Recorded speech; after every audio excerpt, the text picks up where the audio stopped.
I'm Gabe Lullo, and welcome to the Do Hard Things podcast. We're talking to go-to-market leaders and entrepreneurs who have conquered the challenges, the hustle, and the grind. Get ready for real talk, real insights, and no fluff. But the hardest thing in the world right now is not actually closing deals, it's actually getting somebody's attention. If you don't have that hook in that first 5 to 10 seconds, guess what? They're going to scroll to the next one. You need to go in and you need to make it sound like yourself. That's the biggest piece of the puzzle. And I promise you, we can all tell. The people that are trolls and the people that are haters never done the thing that you're doing. I love doing this podcast because I get a front row seat to some of the greatest minds in sales. Gone are the days of saying stay in your lane. When you're an executive leader and you're an enterprise-wide leader, there are no lanes. You've got to be partners. Curiosity is like when the type of questions you ask is sometimes the value that you bring. I need you to tell me when you're ready to buy or what you're ready to do. And I think it's changed so much into like adding more value. And if you're not doing that, then you're definitely going to come off as desperate. High pressure selling is like a dinosaur tactic at this point. No parent is like, oh, you should be a salesperson when you grow up, right? Everyone's like a doctor, lawyer, whatever crap. It's never salespeople. It's not your job to motivate people. It's your job to find motivated people. It's not cockiness. It's not arrogance. It's confidence knowing I know this and I know that I can help you. From where I started to where I am today is all because I learned how to sell. And there's too many people who have only been doing this for 5 freaking minutes. Sit down, close your mouth, actually go out there and get yourself beat up, then come back and tell me if something is dead or not. That is exactly why I started this podcast, because right there, that's the epitome of doing hard things.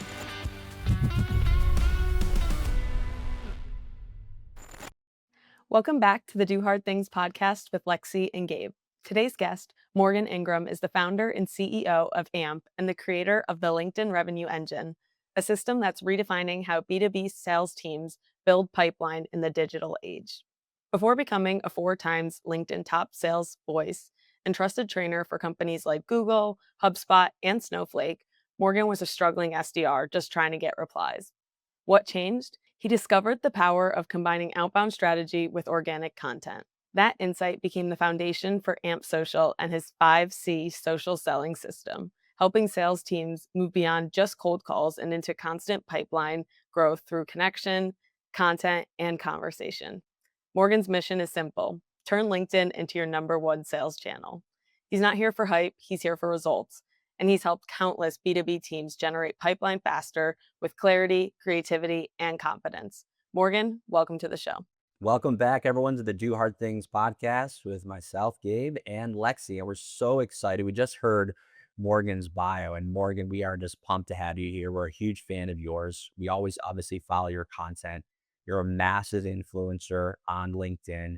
And I mean, you literally set the stage for content. And I'm really excited about this show. So welcome to the show, man. How you doing? I'm doing great. It's a Friday. We're heading out to family vacation tomorrow to Myrtle Beach. So I'm pumped. I can't lie.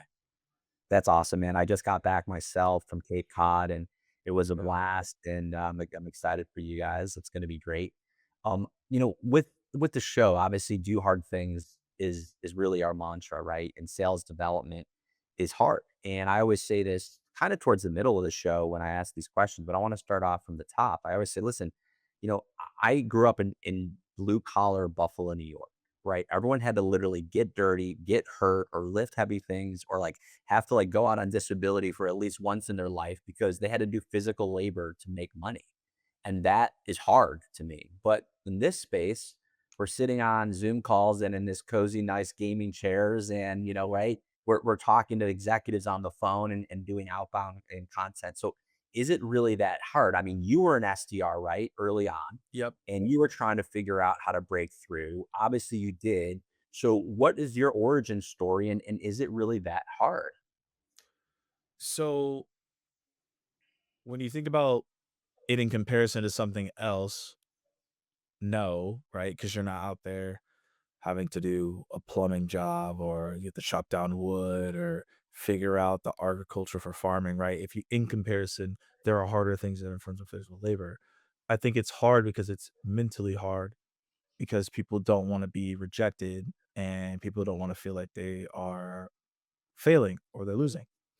and that's hard. So when I first started as an SDR, I always told people that the job is hard, but it's very simple. Like being an SDR is simple, and I don't want anybody to take that the wrong way, but it is a simple job. You are being tasked to do cold calling or emailing or reach out to someone on LinkedIn to schedule a meeting. That's a very simple task. It's just hard to do because you're getting rejected. So the volume of things that I did when I was an SDR, 100 to 200 calls a day, 20 to 30 personalized emails a day, doing tons of LinkedIn messages. There was no cap back in the day. You could reach out to as many people as you could, right? Based on the invitation notes. So it was just a different type of game. So I think we all collectively as an SDR team face more rejection, which led us to be more confident in what we do, which is why I'm not concerned about DMing somebody or doing something because I've already faced an insane amount of rejection. I think it's harder now because everyone has become over time very sensitive about everything, and that has caused people to not be as tough as they would be if they were doing as amount of volume as we did back in the day. Sound like an old person, but that's just the truth. And that's led to people saying it's hard because mentally you haven't done the reps to face the rejection. So that's how I got through. The first 3 months of NSCR was absolutely terrible. I didn't hit my quota. And I made some adjustments in month 4 and 5 to eventually hit my quota. And then from there, I continuously got better. So I just feel like it's hard for people because you have to be willing to do the work and get rejected, and people just want to skip that step because of social media and everything else. That's the way I look at it right now. Right. Totally. And you went from making cold calls to becoming one of LinkedIn's most influential sales voices. When did you realize LinkedIn wasn't just a platform, but somewhere you could really generate pipeline? I would say it was when I went to, I'm trying to remember what event it was. Where was I at? I think it was Rainmaker. Yeah, I think it was Rainmaker or something. I think it was Rainmaker, sales ops event Rainmaker. I don't think they do it anymore, but that's the event I went to. And I actually realized that when I met people in person, and people were like, "Yo, I've seen your content," or people were like, "Yo, I knew about Terminus because I saw you and your content." Like I didn't know about these things. So when people said that to me, I realized how important it was. And then over time, as I reached out to people, engaged, it led to me realizing, oh wait, this is really important. And I'm gonna say this name because people listening in, you've probably seen his content. Chris Orlob. I chopped it up with him about, it was a year after I had been an SDR and became a manager. He told me a story of how he kept seeing my content online, and even though it wasn't relevant to him, it kept Terminus top of mind for him. So when another rep or something of that nature reached out to him, he was like, "I already know what Terminus is because of Morgan's content," which led into closing that deal for us at Terminus. There are probably countless of stories that are similar to that that I just don't know. But that's when I realized it was real, is when I met people in person and people knew who I was and where I worked before I even had a conversation. And again, I was 6 or 7 months into an SDR role. So just kind of correlate that, how crazy that is. And that's when I realized like this can be very, very beneficial if you do it the right way. That's amazing. And it's interesting because there's a lot of companies out there, and I'd love to see if you come across them and what you say to them because they are very corporate or really, again, talking about old people, right? They're very old in their ways when it comes to marketing and content on LinkedIn, right? They're like, marketing has to approve everything, legal has to review everything, and they're kind of handcuffing their employees to not go out there and create a personal brand. I mean, you were doing it as an SDR. We're huge fans of having SDRs create personal brands as well. But what is that, maybe that sticking point for companies to do that? Or how do you help them create that personal brand, even at the first level sales role like an SDR versus maybe a VP of sales or a CRO or a CMO doing the content? Yeah. So this part that I'm going to say is very important, is that I don't think everyone in the company or a sales rep should create the content. Okay.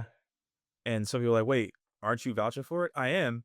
But I also know if I went to some companies and said, "Hey, are there some people you wouldn't want to create content?" I think they'd be like, "Yo, we do not want Sally to get out there." Or, if we let Nathaniel start posting, we're gonna all be fired, right? We already know people, and y'all listening, you're laughing. You already know someone internally that wants to create content, and you know they should not be creating content. We do not need this person active. So it's really important to figure out, who do we not want to be active on behalf of the brand, they should just be focusing doing their job. Like, here's a good example.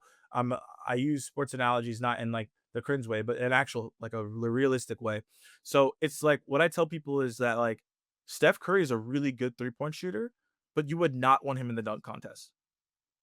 I'm not signing up Steph for the dunk contest. We're gonna lose. But 3-pointed, you are. So that's what I mean. You got to stick where reps where the skill set is. Some reps you just want to sell. Like, you don't need to be doing anything related to content. So how do we get people engaged to do something? Well, first we need to find people who want to actually do it. So when I work with companies, we actually don't come in and say, I'm going to train everybody. I said, I actually don't want to train everybody. I'm actually the opposite of what most people will do. I'm like, I only want to work with the people who really want to do this. Because if we work with the people that only want to do it, and if a company finds the people who raise their hand who only want to do it, those people will actually do it. And then they could be the use cases internally. And then once people see something works within a company and they're like, wait, how are you getting ahead? It's like, oh yeah, I've been posting, I've been doing stuff on social, I've been doing XYZ. Then you're gonna have more people adopt it, and then that's how you roll it out to the organization. So when I talk to people, I tell them, don't get everybody involved. Find the people who should never do it and do not allow them in the program. Then let's find the people who will actually raise their hands who want to do it. And now let's go find the right training, coaching resources, and enablement to make sure that they are successful. And then also the last point I'll make here is you need to define what great success looks like. It's not just, oh, we put up a post. You need to make sure it correlates to something at the end of the day. Yeah, I totally agree with everything you're saying. You can definitely tell when people want to do it because they do it well, and then you don't have to hound them to post. So totally get what Exactly. you're saying there. What was that first like content that you made, or what got you into the content game? So on LinkedIn or just content game in general, because that's two different stories. Uh, Start with LinkedIn. Okay. Yeah. So with LinkedIn, it was all around documenting my journey as a SDR. So in 2016, I actually read a blog post by Ralph Barcy. He used to be the VP of sales development at ServiceNow. ServiceNow is a massive company. He's gone on to do other things since then, but he had an article saying that an SDR should be creating content. Now, again, at the time, there was no one doing that. So I remember, and he still has a tweet somewhere, but in the tweet, I remember tweeting him being like, "Hey, I'm gonna do this," and he was like, "Let's see, and if you get to episode 100, you can interview me." So that was like gauntlet challenge, and I was like, I have to hit 100. I ended up hitting 100. I ended up interviewing him. We still talk today, every other month. So it's just been a beautiful relationship from random guy I don't know to mentor to now, just a really good friend. And I just love chatting with him. And then also, most people probably have heard of this person, Gary Vaynerchuk. I met him 3 to 4 months into my role at an event, and he basically spoke directly to me. I felt in the moment because he was like, "There are very few salespeople that are creating content, and they need to." And I had already had this idea in my head, and I was like, "All right, well, I'm hearing it from here. I'm hearing it from this. I feel it in my gut. I need to do it." And I always tell people that whatever you believe in, I'm not here to give a sermon today, but whatever you do believe in, I believe in life though that it will give you signs on what you should do. I believe it comes in typically threes.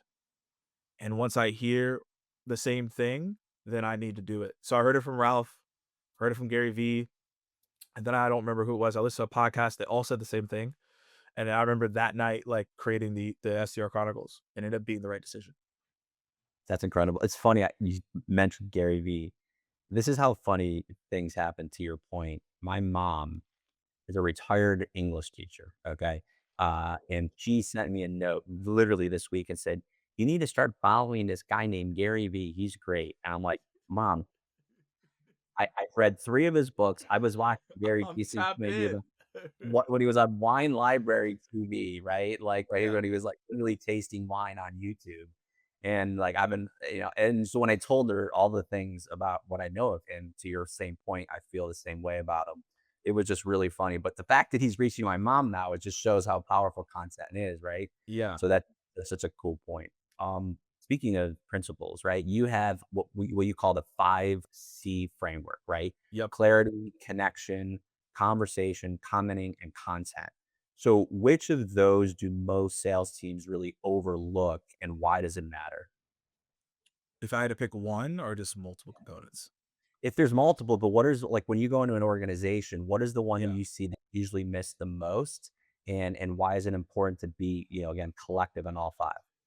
Yeah, I think the one that people miss the most is clarity. Yeah.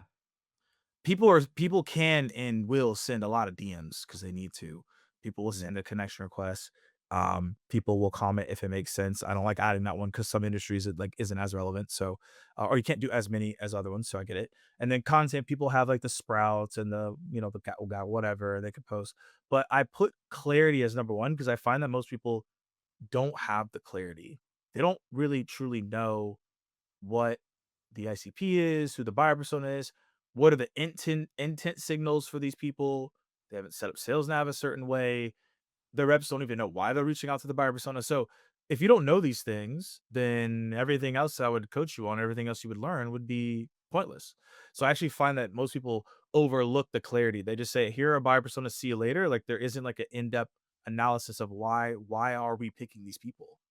And then continuously going from there. Yeah, that makes sense. I do want to touch on commenting. I know it isn't always 100% relevant, but I do see it online a lot that it will help push your engagement and it's really good to be commenting. Mhm. What do you think makes a comment more than just noise? I know a lot of people are hitting those buttons that are pre-generated. So, Yeah. how do you really stand out with all of that? Yeah, I actually don't think it's that difficult to stand out with comments because everyone is trying to do AI comments. I think it's the worst thing that you can do.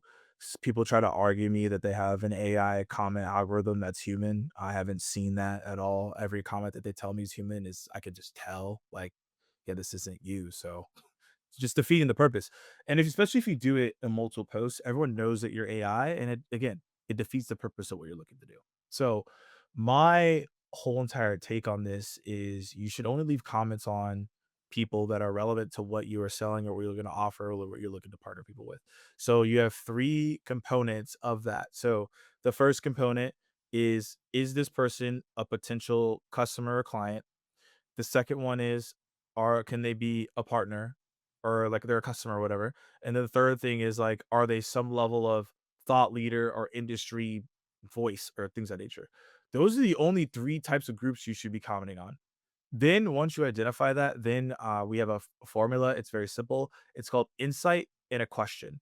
So when I work with people, I say, look at the post, figure out an insight from it that you can comment on, and then ask a question to start a conversation in the comments. Every single comment you should have a question so you can have a dialogue. And then you just go from there. That's amazing. Taking notes. So, listen, sounding human, you mentioned AI, so you brought it up, right? Yeah. My inbox, your inbox is probably 10x mine, right? With the amount of followers you have. It's all automated these days. Yeah. And I think, there's a lot of content that's being created on the feed, but how do we translate that into the DM? It was funny. I have a 12-year-old daughter, and I read a post somewhere, it could have been yours, where I actually shut the cap locks off on my iPhone, right? So now when I text, it actually is all lowercase. Oh, And that's what my 12-year-old daughter texts her friends. So yeah. I literally texted her when I turned it on. I didn't even realize it. And she's like, "Where's my dad and who is taking?" That was her response. And I'm like, "What are you talking about?" I was like, "Why are you not having caps on all of your, front of all your sentences?" And literally I turned it off so I didn't look like AI. I Yeah. turned it off so my mom, again, the English teacher, hates that I did this because it's against every English law out there, but I Yeah. want to sound almost like flawed, right? So people know that I'm not an AI bot or I am Yep. who I am. 100%. What's your thoughts on that, and how do you bring humanization into the DMs off of the content? Is there any other tricks like that or things that you recommend? Yeah, so I think everybody's different. I'll tell everybody what I do, and then you can go from there. So we're just talking about being human in the DMs. There's a whole entire way you can think about DMs in terms of what type of DM to send, but that's not the question here. More so, the way I think about it is, how would I like, to your point, text somebody, or how would I like start a conversation if like I was just normally out? So what I like to do is I will voice the text what I would say it just to someone in the DM. So I literally will have it on my Mac. I'll do like a voice to text. If you don't have a Mac, I can't help you. So whatever. But if you do have a Mac, I can't help you. So yeah, I just like double tap the control button. It comes up with a mic. I just talk out loud on how I want to communicate to that person, and then I have a filtration system in AI that obviously makes it sound like readable. Like you don't want to sound incoherent, like you're drunk writing DMs. And so now that that is completed, then that's how I do my DMs. The whole entire thing is like there's nothing wrong with AI, but I tell people that our goal and when we work with clients is to make sales sound more human in an AI world by using AI, which is counterintuitive, but not really. I lead with the human first and then I synthesize it with AI, very similar to when everybody was here early days in the United States and everybody went out west to get gold. The way that they found gold is they had a synthesizer to go through the dirt and the water to find the gold. So it's the same thing here with AI. It's like I'm leading with a human touch, as in like my voice to text or a video or whatever it is, and then I'm taking those words and I'm synthesizing it with AI to sound as human as I can. I'm not saying it's perfect every single time, but it's as close as I'm gonna get to doing that. So that's the way I go about it. Love it. Yeah, I like that. And I definitely think confidence is a huge part in this. It's hard, like you mentioned, when you're starting out and you're hearing a lot of rejection. What helped you really build that confidence up in selling, but also in creating content? Yeah, I laugh because it's a hard place to get to, and but this is honestly the best way to like gain your confidence. There's two ways, but I'll tell you the first way is that you have to realize that like nobody cares. It's actually like the answer. Because if you realize nobody cares, then you'll send more DMs.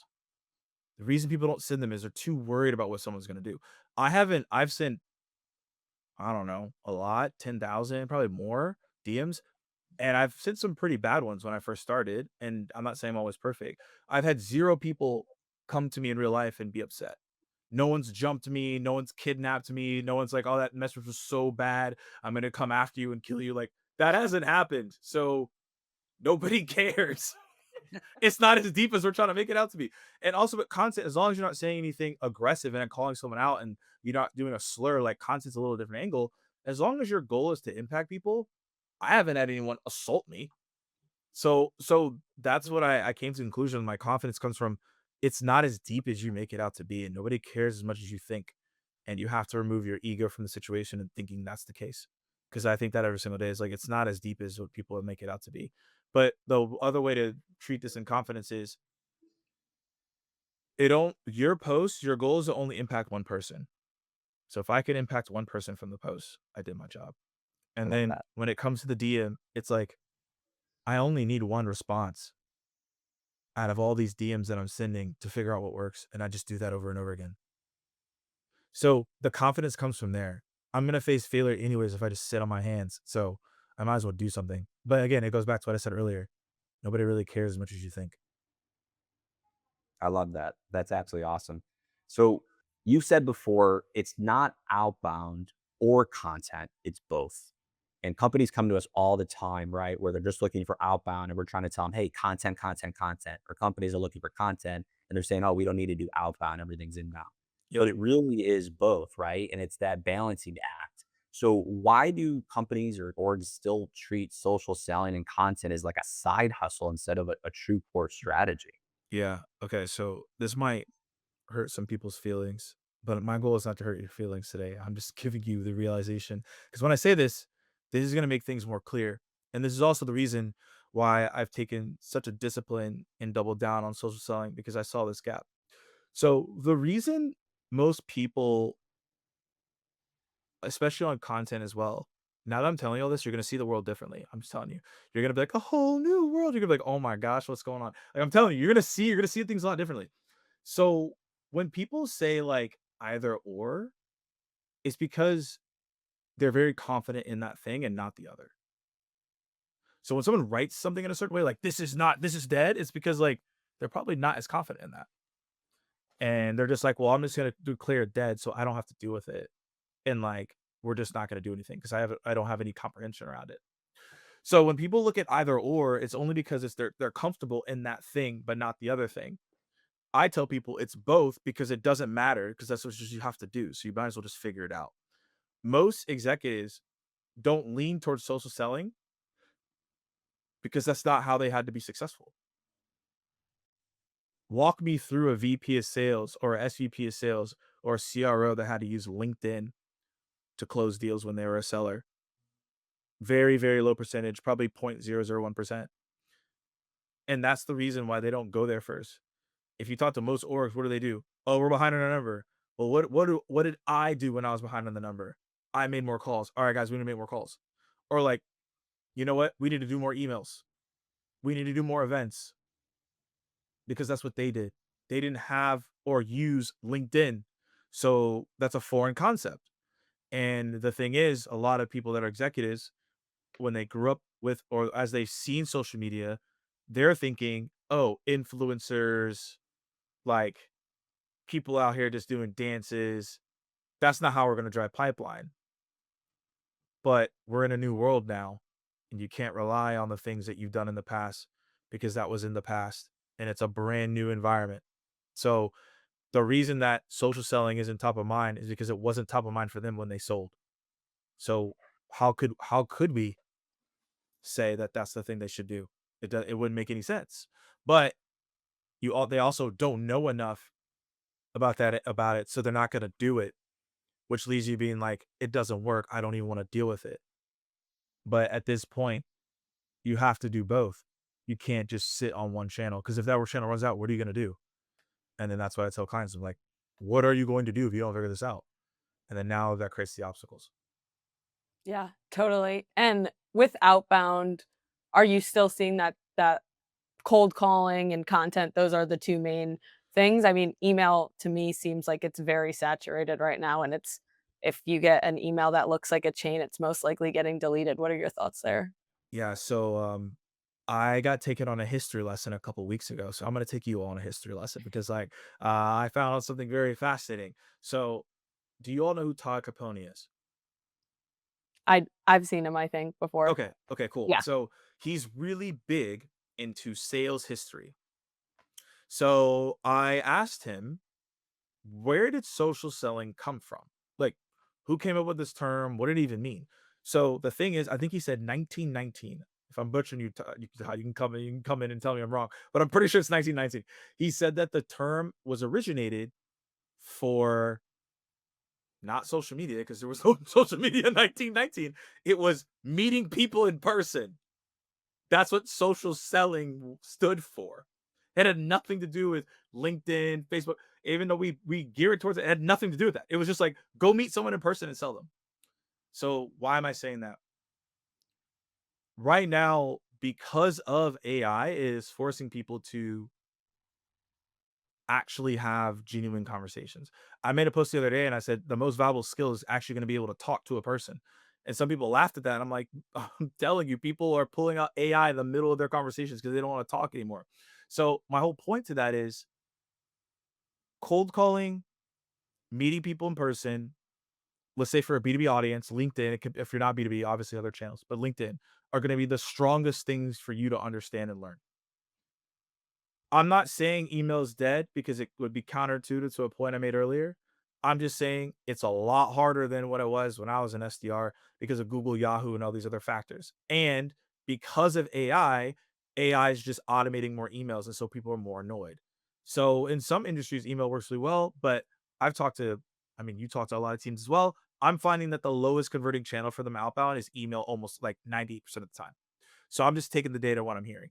Number one is cold calling, and number two is typically LinkedIn, and they're trying to figure it out, which is where I come into play, right? So LinkedIn, cold calling, in-person meetings, that's your set. The way I talk to people now is you need to be making calls and complement with LinkedIn. As you make these connections, you need to move them to in-person interactions. So URL to IRL is the way I mentioned that, and that's what you should be doing. If you do those three, your sales team will be well off. I would literally not even, to be honest with most people in your industry, I wouldn't even mess with email. I wouldn't even have the reps sending those emails. I would go hire some sales ops person who understands AI and knows how to run really good email campaigns, and I wouldn't have them touch it. That'd be me. Are you stealing our playbook? Yeah, no, I'm just telling you what people should be doing. Oh, no, man. Oh, I just love it because you're spot on, man. It's so good.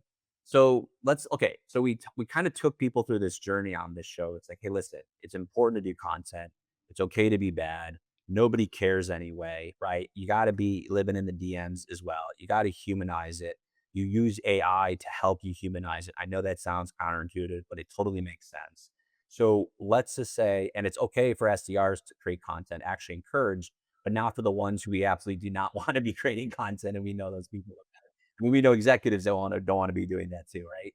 So, but how do we get someone to jump in the deep end, right? Like what I think the biggest thing right now, and when I talk about content of people, is that they get writer's block or they're just scared. And to your point, they've never done it before, so they're not used to it, so they don't know how to do it. How do we just get someone to jump in the deep end? And what things should they be going towards or looking up or doing to feel more confident or get that mindset of getting ready to be a content creator because it is required right now in these days. Yeah, I want people to be curators rather than content creators. Okay. Unless you're really wanting to be full-time content creator influencer, you should really just be focusing on how do I be a curator. And so when you think about that, there's a couple of steps and ways to think about it. So I always tell people you want to think about being a reporter. And the reporter typically doesn't no one ever like really like hates on the reporter. Like I've never been mad at the reporter for telling me that like it's gonna be a blizzard in Atlanta. I'm mad at the blizzard. I'm not mad at the reporter. Right. Or if the reporter's like, yo, we're having sun today, I'd be like, oh yeah, I'm fired up. But like I'm actually happy with the reporter. So it's interesting. So the thing is, I want everybody to think about being a curator reporter because you can report on something without actually having to create it. So I'll give an example of something that I walked through a team with that was going after CFOs. And I said, okay, well, you've never been a CFO. They don't care about what cold call opener you have. So all you need to do is just go look up what do CFOs consume. And so that's actually easier with AI. We came up with like 20 different things that they can consume. And then I said, go and find a newsletter and article, copy and paste it inside of AI and say, what are topics that I can talk about from this article? And then now that's your post.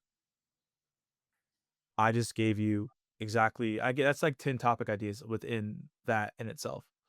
And I showed them and I was like, you have no excuse. So the thing is like, if you think about being a curator, it makes your life a lot easier because all you're doing is finding things that are relevant to your buyer persona and you're reporting and commenting on those things. And if you do that, that's the way to start. And then if you want to do more, you can, but that's how you want to start.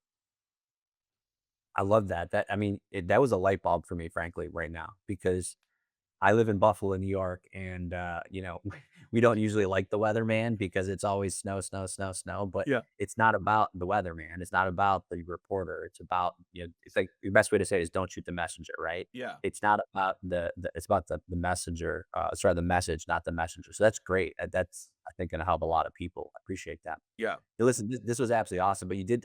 Here's my last question. You touched on it. You don't have any more dopamine left. You don't even know how you're still doing this.